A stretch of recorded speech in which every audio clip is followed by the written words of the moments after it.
Amós 7, 6, versículos, Amós 7, 6, 7 e 8. Amós 6, 7 e 8. Que a graça e a paz de Jesus esteja sobre a sua vida. Quem recebe, diga amém. Aleluia. Você está feliz com Jesus?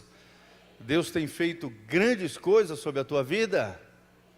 A Bíblia diz que aquele que começou em vós a boa obra, Ele há de completá-la até o dia de Jesus Cristo. Amém? Vira para a pessoa que está do seu lado e diz para ela: eu e você estamos em obra. Tenha paciência comigo. Deus está trabalhando na minha vida e na sua vida também. Glória a Deus. Então nós vamos continuar, meus amados irmãos, preciosos, queridos, e aqueles que nos assistem também pela internet. Nós temos 18 irmãos online agora assistindo, através da internet, do YouTube, do site da igreja. Nós queremos saudar esses irmãos também com a graça e a paz do nosso Senhor Jesus. Nós estamos vendo, dentre os profetas menores, o livro de Amós, cujo tema, o título da nossa reflexão é No Prumo de Deus. Nós já tivemos uma primeira parte sobre esse estudo, uma segunda parte também. Agora nós vamos num terceiro momento, uma terceira parte do nosso estudo, no prumo de Deus. Se nós temos como o texto-chave básico da nossa reflexão, esse texto de Amós, capítulo 7, versículos 7 e 8. Vamos ler só o 7 e 8, que é a chave daquilo que nós vamos falar aqui. A Bíblia diz: mostrou-me também isto, eis que o Senhor estava sobre o muro levantado a prumo, e tinha um prumo na mão. Fala comigo. Deus tinha um prumo na mão. Isso, até aí. O Senhor me disse: que vês tu, profeta Amós? E respondi eu: um prumo. Então me disse o Senhor: eis que eu porei o prumo no meio do meu povo de Israel, e jamais passarei por ele. Fala comigo. Eis que o Senhor porá o seu prumo no meio do seu povo. Glória a Deus. Quem faz parte do povo de Deus aí? Levanta as mãos comigo, vamos orar. Pai, nós estamos aqui na tua presença gloriosa. Nos humilhamos, ó Deus, diante da tua presença, do teu Espírito, abrimos o nosso coração. Fala conosco nessa noite, Pai. Usa a minha vida como um profeta nas tuas mãos, debaixo da tua graça, da tua misericórdia, Pai, para exaltar o teu nome através da tua palavra. Ó Deus, mudar aquilo que precisa ser mudado no nosso interior. Pai, eu não tenho essa capacidade, nenhum homem tem, mas o Senhor tem poder suficiente para nos transformar, para nos alinhar com o céu. Para Deus, tudo aquilo que está fora do prumo, está desalinhado, está desmoronando na nossa vida, promovendo qualquer tipo de caos pessoal, familiar, qualquer aspecto da nossa vida. Deus traz de volta um alinhamento com os céus, um alinhamento com a tua palavra, com a tua vontade, com o teu coração. É o que nós te pedimos, ó Deus. Passa o teu prumo no meio do teu povo e alinha os teus filhos de acordo com aquilo que o Senhor tem projetado, arquitetado, sonhado para com cada um de nós. É o que nós te pedimos de todo o coração, em o nome de Jesus. Amém e amém. Então nós vemos nesse texto claramente que Deus está passando um prumo nos nossos corações. Amém? Nós vimos aqui a história de Uzias. Uzias era alguém que plantava figos, um plantador de figos, mas que foi chamado por Deus para ser profeta, para trazer uma revelação do coração de Deus em meio ao caos, em meio à corrupção moral daquela sociedade israelita que estava se desviando do coração de Deus. Deus chama um simples plantador de figos, tira ele de trás das malhadas, de trás ali da lavoura, e leva ele como um profeta à frente do seu povo, trazendo essa palavra profética de arrependimento, de volta para Deus, de retorno do povo há um alinhamento com o céu, com o coração de Deus, e nós vemos o quão importante essa palavra é. Então nós vemos aqui decadência moral em meio ao povo de Deus, em meio às pessoas, em meio à sociedade daquela época, como também hoje. Nós vemos aqui uma parede fora do prumo, fora do alinhamento, desmoronando, como a vida de muitas pessoas que não têm uma vida alinhada com a palavra de Deus. O prumo de Deus é a lei de Deus, é a palavra de Deus, é através da lei de Deus, da palavra de Deus, que Deus mede o seu povo. Amém? Prumo é aquela cordinha que o construtor usa com um peso embaixo, que vê e observa se a parede está alinhada ou não, se os tijolinhos estão colocados no lugar certo, estão alinhadinhos, estão retinhos, estão bem fundamentados no concreto, e sobre o concreto está colocado os tijolos com argamassa, com cimento, certinho, alinhadinho, para que a construção se torne sólida, se torne bem-aventurada, abençoada, constante, mediante as tempestades da vida. Você sabe, se você construir um muro, e esse muro não estiver alinhado, batendo chuva, vento, vendaval, o que vai acontecer com esse muro? Ele cai. Se não for bem fundamentado, e o fundamento é Cristo, se não for bem alinhado, o alinhamento é a palavra de Deus, esse muro desmorona. Por isso a vida de muitas pessoas tem desmoronado, tem caído, tem sido destroçada pelas intempéries da vida, muitas vezes porque estão desalinhados com o coração de Deus, revelado na palavra de Deus. Amém? Será que você vai deixar o prumo de Deus passar na sua vida, querido? Amém? Você vai permitir isso? Você vai alinhar o seu coração com o coração de Deus, através da palavra de Deus? Então o prumo de Deus é isso, são os valores, são os princípios, são as verdades da palavra, que visam com que eu e você tenhamos uma vida saudável, uma vida segura, à luz da palavra de Deus e diante da presença desse Deus glorioso. Nós vimos que uma vida, para ser bem consolidada, bem fundamentada, ela é instituída por 4 questões principais. A primeira delas, a identidade. E nós já falamos todo o tempo, esses 2 momentos, sobre a identidade, a importância de nós termos uma identidade em Deus. A nossa origem é Deus, nós vivemos para Deus e nós retornaremos para Deus. Por mais que nós fomos gerados por um pai, por uma mãe, não foi eles que nos criaram, quem nos criou foi Deus. Nós lemos isso no Salmo 139, no ventre da nossa mãe, Deus nos teceu, Deus nos formou com uma identidade, Deus nos criou para a glória de Deus, amém? Para desfrutar da sua presença gloriosa e vivermos para a glória de Deus. Identidade, como é importante que eu e você tenhamos identidade. Quando nós temos identidade, nós não nos movemos por aquilo que as pessoas dizem de nós. Nós sabemos quem somos nele, no coração dele. E por toda a vida cristã, você vai estar se descobrindo nessa aventura com Deus, quem é você dentro do coração de Deus. Amém? Nós já não nos ofendemos com as pessoas, porque nós sabemos quem nós somos em Deus. Nós não somos inseguros, porque a paz de Cristo, que excede todo entendimento, habita no nosso coração. Nós não tentamos nos levar por carências, por sentimentos, não, porque nós sabemos que somos amados pelo nosso Pai Celestial. Amém? E além disso, Deus coloca pessoas maravilhosas ao nosso redor, para que possamos amar e que também possamos ser amados por essas pessoas.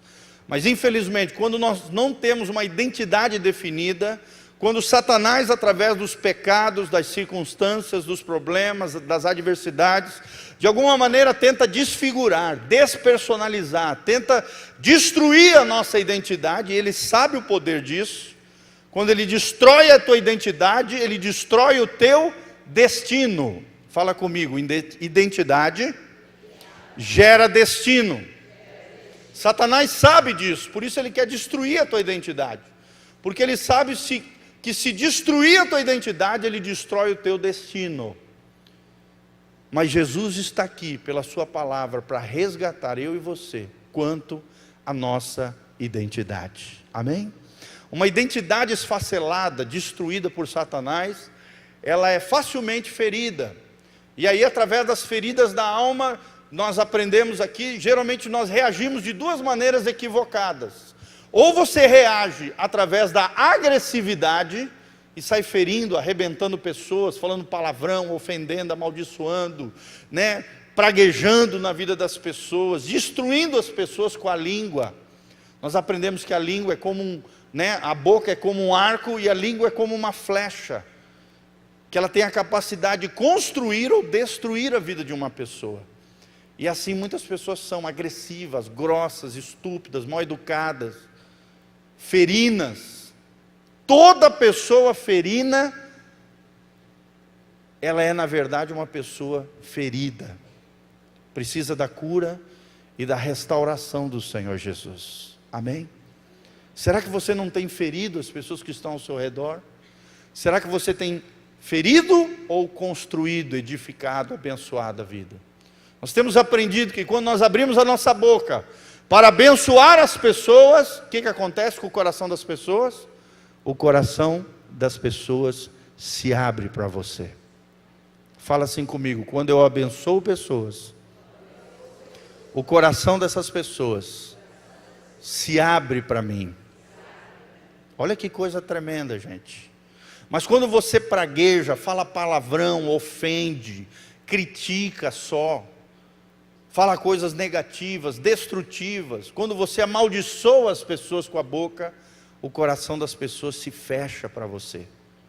E você não tem acesso ao coração daquelas pessoas. Tente fazer isso com os seus filhos. Quanto mais você abençoar os seus filhos, mais eles vão abrir o coração para você. Quanto mais você abençoar os seus funcionários, as pessoas que estão ao seu redor, mais as pessoas vão se sentir amadas, valorizadas, acolhidas e abertas para se relacionarem com você. Amém? Então nós não podemos ter essa postura agressiva. Todo agressivo, na verdade, foi agredido e está ferido. Do outro lado também existe um outro problema, uma outra reação que nós aprendemos, que é a passividade. Passividade é aquela pessoa que não se posiciona, que recebe os problemas todos sobre si. É aquela pessoa que absorve os problemas de todo mundo, carrega o peso excessivo. E às vezes até as responsabilidades que não é dela, que é dos outros, atrai sobre si, somatiza, absorve, encolhe, se encaverna, se enclausura, se fecha para a vida. E absorve toda aquela negatividade, toda aquela situação que aconteceu com ela, para dentro de si, adoece dentro da sua alma. E aí surgem todas essas doenças psicossomáticas que nós vemos nos dias de hoje. Quantas e quantas pessoas estão assim passivas, se sentem isoladas, ou então se acomodam com relação às coisas da vida, se sentem defensivas com tudo e com todos, se sentem vulneráveis, se sentem com medo, solitárias, deprimidas, sem percepção correta com relação à solução dos problemas. Irmãos, isso também é errado. Fala comigo: passividade e agressividade são duas reações equivocadas. Nós não podemos agir assim. Mas pastor, então como é que eu tenho que agir? Você tem que agir com proatividade. Você tem que se posicionar em Deus, através da sua fé, se valorizando como pessoa, se posicionando diante dos desafios da vida e agindo, falando, fazendo. Não com carnalidade, fazendo aquilo que é errado do ponto de vista de Deus, mas com espiritualidade, com maturidade, com sabedoria, estabelecendo, por exemplo, limite às pessoas que estão te ofendendo, te ferindo, te machucando. Por exemplo, você está num ambiente com alguém, de repente aquela pessoa começa a te ofender, começa a te xingar. Irmão, você não pode nem agredir ela, partir para a violência física, mas muito menos ficar naquele ambiente e absorver tudo aquilo que aquela pessoa está fazendo, e jogar aquilo para dentro de si, e morrer emocionalmente. Isso é passividade. Agressividade é atacar a pessoa, passividade é receber tudo aquilo e absorver aquilo para si. Também está errado. Ou você sai daquele ambiente, e aí você está tendo uma atitude proativa, ou então você chega para a pessoa e fala: espera aí, tu me respeita, eu não sou essa pessoa que você está dizendo. Você se posiciona com autoridade, porque tem muita gente que extrapola limites conosco, sim ou não, irmãos? Você pode fazer isso, não é porque você é crente que você é besta, abestado, lesado, ofendido, não. Você precisa se posicionar de maneira correta, proativa, cheio de fé, com o coração em Deus, com uma atitude espiritual e não carnal, debaixo da sabedoria e da maturidade que Deus vai te dar. Amém? Teu filho começa a se ofender, pai, e tu vai ficar passivo aquilo? Não. Você não vai agir com violência contra ele, muito menos absorver aquilo que ele está falando. Você vai se posicionar diante dele e falar: fala baixo. Você está falando com a tua mãe, você está falando com o teu pai, você não está falando com o teu amiguinho. Você se impõe, estabelece limites e mostra para ele quem você é, a tua autoridade, a tua capacidade, que aquele ambiente, a tua casa, quem canta de galo é você e não ele, que quem manda ali é você e não ele, e que se ele quer morar ali dentro, tem que haver respeito e dignidade naquele ambiente, naquele lugar. Amém? Glória a Deus, irmãos. Vocês vão agir assim? Proativismo. Fala comigo, proatividade. Proatividade, irmão, como é importante isso, o crente saber se posicionar em Deus. Então nós falamos tudo isso, né? Falamos que a resposta passiva, como também a resposta agressiva, acaba gerando boicote nos relacionamentos, afetando a vida, afetando os relacionamentos, afetando as pessoas. Nós falamos um pouquinho sobre a origem da identidade. A nossa origem da identidade é em Deus, está em Cristo, está na sua palavra. É Jesus quem disse: eu sou o caminho, a verdade e a vida. Nossa vida vem dele, ele é o caminho, ele é a nossa verdade, a verdade acerca de nós mesmos. Ele é o grande eu sou. Então, se você quer conhecer o teu verdadeiro eu, você tem que ir na direção do eu sou de Deus. Amém? Amém? Só em Deus você vai conhecer quem você é. Preste atenção nisso que nós estamos falando. Então nós falamos sobre tudo isso, a origem da identidade. Quanto mais conhecemos a Deus, mais discernimento eu e você temos, quanto ao que estamos sendo e ao que devemos ser no Senhor. E agora nós vamos entrar na segunda parte, além da identidade, que é uma das questões acerca da vida, nós vamos entrar na segunda parte, que é a objetividade. Fala comigo, objetividade. Mas pastor, o que é isso? Objetividade, o que é isso? Irmãos, é o nosso propósito de vida. Através da objetividade nós vamos responder algumas perguntinhas. Por exemplo, de onde venho? Nós já falamos um pouco sobre isso. Viemos de Deus. Para onde vou? Ou seja, o que Deus espera de mim? Qual é o meu alvo em Deus? Quais são as metas que Deus tem na minha vida? Quais são os objetivos que eu tenho, os meus sonhos, os meus projetos, os projetos que Deus tem, os sonhos que Deus tem para a minha vida? Qual é o propósito eterno de Deus? Nós temos aprendido aqui nesse lugar, o EPD, o eterno propósito de Deus. Qual é, irmãos? Está lá em Romanos capítulo 8.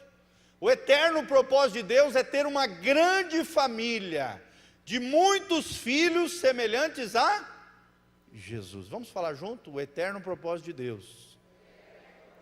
Faz assim com a mãozinha, ter uma grande família, de muitos filhos semelhantes a Jesus. Amém?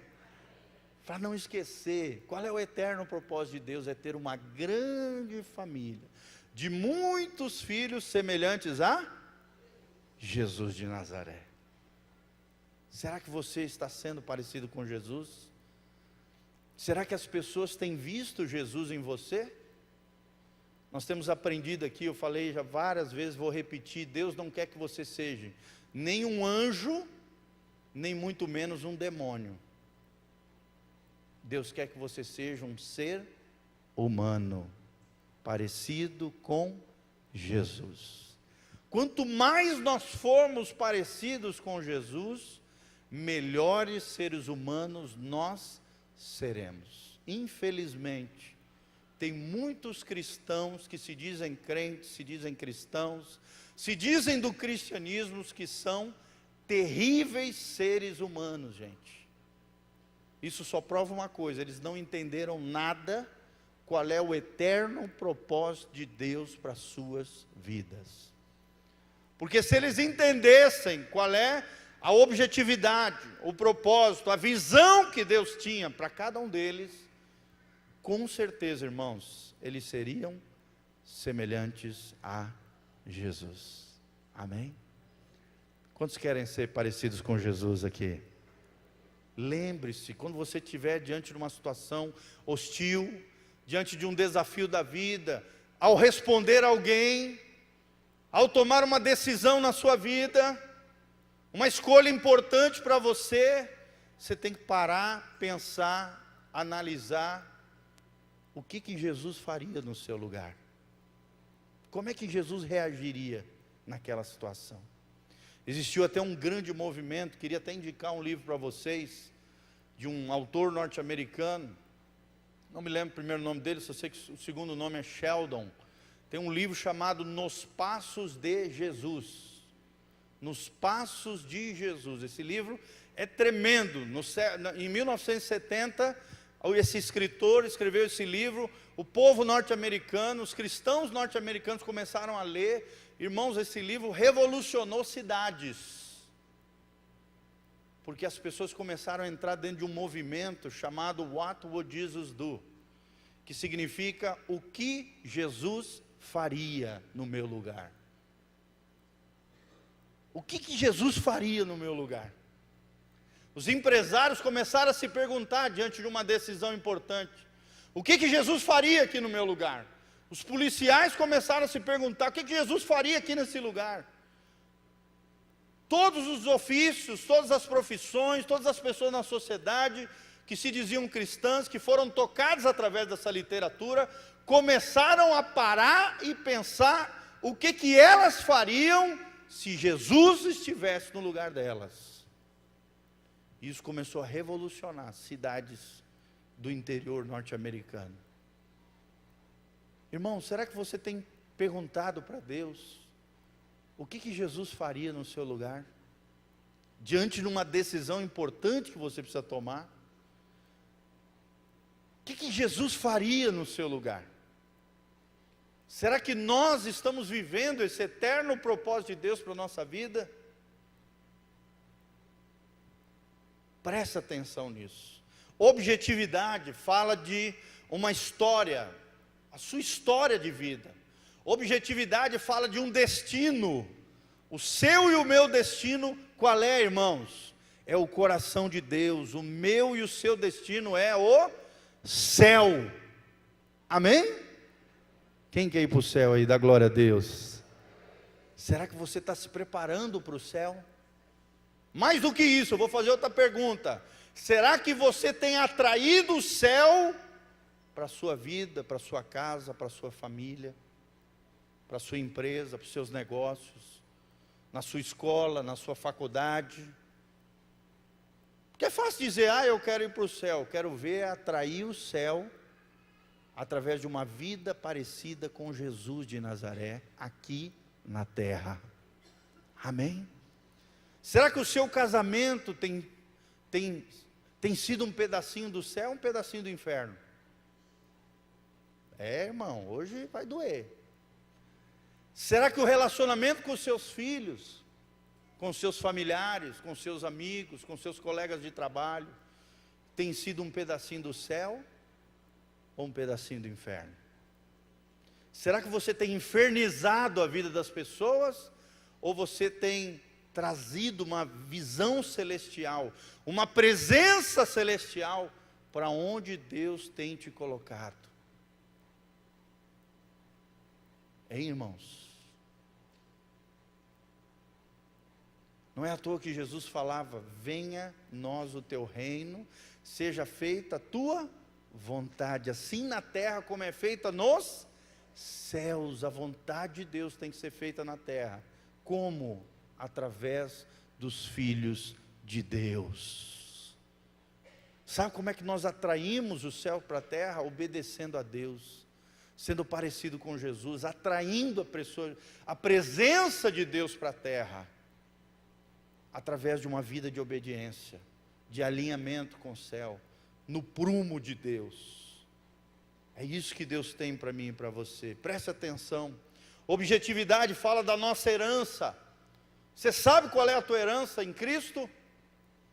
Você sabe tudo aquilo que Deus, em Cristo Jesus, conquistou para você e te deu como herança espiritual, na cruz de Cristo? Por exemplo, vamos citar exemplos. Existe perdão disponível para você. Amém? Você pecou, irmão, errou? Confessa o teu pecado, se arrepende, que existe perdão disponível para você. É uma das heranças que nós temos na cruz de Cristo. É o perdão, com a confissão e com o arrependimento. Existe perdão, existe libertação, existe cura para mim e para você. Amém? São heranças espirituais, são bênçãos sem medidas. Quantas pessoas aqui foram abençoadas por Deus no ano de 2018? Levanta a mão aí, quero ver. Bem alto, bem alto. Não tenha medo do desodorante vencido, tá, irmãos? Ai, pastor. Não, fica tranquilo. O irmão, se ele cair do lado, vai ser no poder de Deus. Irmãos, não tenha medo. Quantas pessoas foram abençoadas em 2018? Quantas pessoas têm sido gratas a Deus por aquilo que Deus tem te abençoado? Como é que você tem olhado para a vida, querido? Com negatividade, nós temos falado sobre isso. Com desprezo, com murmuração, com reclamação. Nada está bom, ninguém me ama, ninguém me quer. Para com isso. Um dos fundamentos de uma vida feliz é a gratidão. Irmão, quanto mais grato você for, mais feliz você será. Quanto mais ingrato você for, mais infeliz você será. Será que você é grato às pessoas da tua vida? Tem até uma palavra no YouTube sobre isso. Gratos às pessoas da sua vida. Gratos às pessoas da sua vida. Será que nós temos sido agradecidos pelas pessoas que Deus tem colocado na nossa história, na nossa vida, para nos abençoar? Os nossos pais, os nossos filhos, o nosso cônjuge, os nossos amigos, os nossos irmãos, a igreja de Jesus. Tudo isso faz parte da nossa herança, das bênçãos que Deus tem separado para nós, amém? Então, objetividade fala disso, da nossa herança. Objetividade fala do caráter de Cristo, refletido numa visão celestial e num propósito eterno. O propósito de Deus para mim e para você não é um propósito de uma semana, de um mês, de um ano, não. É eterno, irmão. Amém? Tem início, mas não terá fim. Olha que coisa tremenda. A nossa vida, presta atenção, olha para mim aqui, querido. É como um ponto numa linha que tem começo, mas não vai ter fim. É assim que é a tua vida terrena. É um pontinho numa linha que não vai ter fim. É assim que é o propósito eterno de Deus para mim e para você. Será que você tem uma visão de Deus para a sua vida, para a sua família, para a sua casa, para os seus negócios? Será que você tem uma visão de Deus? Será que você entende o propósito de Deus para a tua vida? Nós vemos hoje muitos cristãos trocando as coisas de Deus por coisas fúteis, banais, prazeres efêmeros, propostas diabólicas, pratos de lentilha, como diz na Bíblia, simbolicamente, que são os prazeres da carne. Acontece qualquer coisinha na igreja, já abandona a fé, já abandona Jesus, já troca de igreja. Não, irmãos, Nós temos que amadurecer, nós temos que crescer, nós temos que entender o propósito que Deus tem na nossa vida. Amém? Por exemplo, aquilo que nós temos ensinado, você precisa entender, você precisa ter uma visão. Deus usa as pessoas para trabalhar no nosso caráter. Só tem um jeito de Deus trabalhar com o teu gênio, com a tua personalidade, às vezes difícil. Deus usa pessoas na sua história, na sua vida, para te aperfeiçoar, para te refinar. Por exemplo, o casamento é a escola do caráter, é onde Deus nos refina, é no casamento que Deus quebra o vaso, e quando nós temos filhos, Deus termina de pisar nos cacos. Irmãos, quem é mamãe e papai e levanta a mão? É verdade ou não, irmãos? Quando você tem filho, a tua vida, ela gira em torno de outro mundo agora. Até então só girava em torno de, eu quero isso, eu quero aquilo, blá, blá, blá. Você era cheio de eu, né? Teu euzinho inflado. E às vezes até no casamento se reflete aqueles conflitos, eu estou certo, eu tenho a razão. O euzinho ainda não foi quebrantado, não foi moído, não foi quebrado. E tem tanta confusão, tanta briga dentro da relação, porque o eu ainda não foi quebrado. Quando você tem um filho, 2 filhos, 3 filhos, igual eu tenho 3, porção tripla de quebrantamento, irmãos. Deus vai quebrando, Deus vai trocando o eixo da tua vida. É claro que Deus precisa ser o centro, amém? E não os filhos, mas tudo muda, você começa a projetar o futuro dos teus filhos, você começa a parar de pensar em si, começa a pensar mais neles, no futuro deles. Você luta, você trabalha, você se empenha, você sonha com os sonhos deles. Sim ou não, irmãos? Não é verdade? Você se alegra com a alegria deles, você se entristece com a tristeza deles, você chora com eles.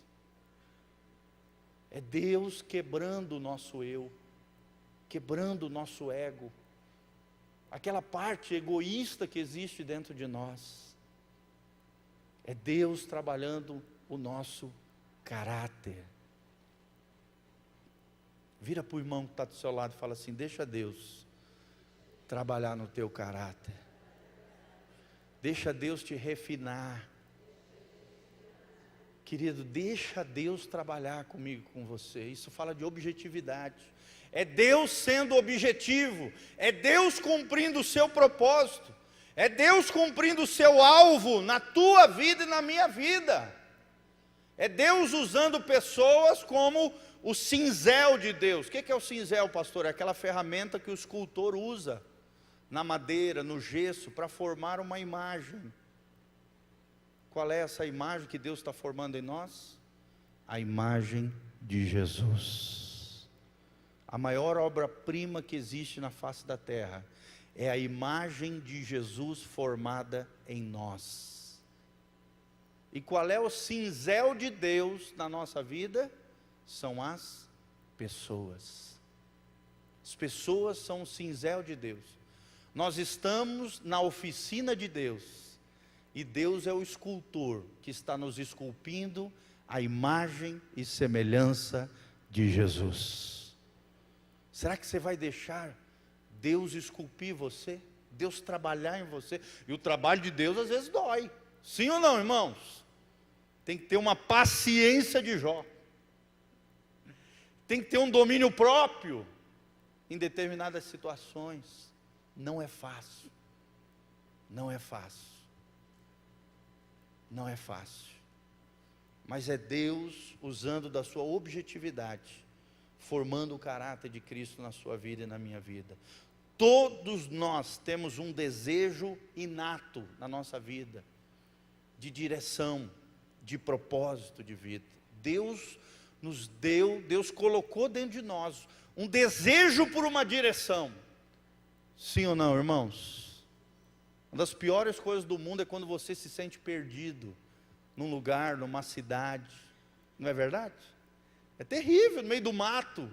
Imagina você ser jogado no meio da selva amazônica, você perdido naquele lugar, mas dentro de você brota um senso de direção, de propósito. Aí você vê um riozinho, o que você pensa? Opa, vou seguir o rio aqui, na margem do rio, uma hora eu vou chegar numa praia. Sim ou não, irmãos? Você vai chegar numa praia. Até agora, recentemente, esses dias, um piloto foi salvo porque ele fez isso. Ele caiu do avião, lá no meio do mato, lá da Amazônia. Aí ele pensou, não, peraí, eu vou seguir o rio aqui, que eu vou chegar em algum lugar. Daí ele seguiu o rio. Ele foi achado aonde? Na beira do rio. Os soldados ali da aeronáutica, né, as pessoas ali da fazenda que estavam procurando por ele, acharam ele caído, quase morto, depois de 4 ou 5 dias, sem se alimentar, todo queimado, por causa da queda do avião, um avião agrícola, mas foi salvo, está lá se recuperando na UTI, porque ele seguiu uma direção que deu vida para ele. Irmão, só tem uma direção que nos dá vida. Só existe uma pessoa que disse, eu sou o caminho, a vida, a verdade. Aí fora, no mundão de hoje, relativista, né? Místico, esotérico, pós-moderno, como diz aí, no mundo de hoje, as pessoas estão apregoando a seguinte mentira: todas as verdades conduzem ao mesmo Deus. Isso é uma grande mentira, gente. Só existe um Deus verdadeiro, o Deus criador dos céus e da terra. O resto, tudo são falsos deuses, são deuses com D minúsculo. Existem deuses com D minúsculo? Claro que existe. Mas só existe um Deus verdadeiro, o Deus da Bíblia. O Deus que foi o Pai de Jesus de Nazaré. O Deus que criou eu e você, que nos deu senso de direção. A direção é algo inato nosso. Nós nascemos com esse desejo de direção, de propósito de vida. Quando não sabemos ou perdemos isso, a vida perde o seu sentido. É uma realidade, é o que nós vemos hoje. Muitas pessoas, igual barata tonta, né? Se afundando nas drogas, se afundando na bebedice, se afundando na prostituição, se afundando nas coisas erradas dessa vida, porque a vida delas não tem sentido. Parece uma barata tonta que acabou de cheirar um remédio que está matando elas. Esses dias mesmo eu passei remédio lá em casa, estou tendo um probleminha, não sei se vocês também, as baratas tudo entrando lá, e eu comprei um Coltrane, foi lá e tivemos que tirar todas as panelas do armário e tal, jogar em tudo quanto é canto da casa, e as baratas ficam doidinhas. Sim ou não? Fico doidinho com aquele remédio, mas daí elas vão lá perto onde a gente passou o remédio e elas caem mortas. Assim é a pessoa que não busca a direção de Deus. Ela fica igual uma barata tonta. A vida perde o seu sentido. Mas graças a Deus que nós temos Jesus. Amém? A falta de razão para viver torna a vida desestimulada, mórbida e às vezes, em casos mais extremos, até depressiva. Quando a pessoa não entende o sentido da vida, quando a pessoa não entende o propósito da vida dela, quando a pessoa perde a direção da sua vida, a vida perde sentido. E em casos mais extremos pode se levar até a doenças psicossomáticas, a situações crônicas, emocionais na vida das pessoas. Irmãos, por isso é que nós precisamos da objetividade de Deus. Amém? Você vai deixar Deus passar o prumo na sua vida? Qual é o prumo de Deus? Levanta a sua Bíblia comigo aí. Qual é o prumo de Deus? A palavra de Deus é o prumo de Deus. Tudo aquilo que tiver desalinhado da nossa vida, pela graça de Deus, através da palavra de Deus e no poder do Espírito Santo, nós vamos voltar a sermos alinhados consolidados, edificados no poder do nome de Jesus. Amém? Nós vamos continuar essa ministração, ainda tem muita coisa para falar, tá bom? É uma série de estudos bem grandes. Deu 4 páginas do caderninho do pastor Giovanni. Nós estamos na 2ª página, terminando a 2ª página, mas graças a Deus por isso. Nós não estamos com pressa, vamos estar caminhando, Deus vai falando, e o resto, quem vai fazer é Ele. Amém? Vamos ficar de pé, levante o seu cartão comigo, vamos orar pedindo a graça e a bênção do Senhor sobre a tua vida. Levante o teu cartão comigo, cheio de fé, crendo no poder do nome de Jesus. Isso, bem lá no alto, levanta lá. Você que não tem cartão, feche os seus olhos também agora, vamos orar em nome de Jesus. Pai, graças a Deus que em Cristo Jesus nós temos propósito, nós temos direção, nós temos objetividade. Nós entendemos nessa tarde que o Senhor usa pessoas, que o Senhor trabalha conosco através das circunstâncias, das tribulações, das adversidades, dos problemas, do sofrimento. Como diz o teu servo na Inglaterra, C.S. Lewis, a dor e o sofrimento é o megafone de Deus para chamar a nossa atenção. Senhor, no nome de Jesus, eis-nos aqui para aprendermos contigo, para alinharmos com o céu. Ó Deus, colocamos cada uma dessas situações que estão nesses cartões diante do Senhor. Ó Deus, opera com objetividade, opera com poder, estabelece a tua glória, a tua graça sobre a vida de cada irmão, em nome de Jesus. Ó Pai, derrama a tua glória em cada situação, seja na casa, na família, no casamento, nos filhos, nas finanças, na vida afetiva, sentimental. Ó Deus, em todas as áreas, doença, enfermidade, praga, chaga, maldição, trabalho, feitiço, encantamento, todo mal, toda obra de demônios, tudo aquilo que o diabo tem feito, vai caindo fora agora em nome de Jesus. Seja amarrado, amordaçado, imobilizado, todo o poder do inferno destruído, quebrado, anulado, arrancado pelos anjos poderosos do Senhor, desfeitos agora em nome de Jesus. Que a graça e a bênção de Deus esteja sobre as nossas vidas, que a unção do Senhor faça diferença nos nossos corações, que a glória do Senhor esteja e seja derramado em cada coração, em cada vida, em cada circunstância, em cada problema, em cada gigante que se levante, caia por terra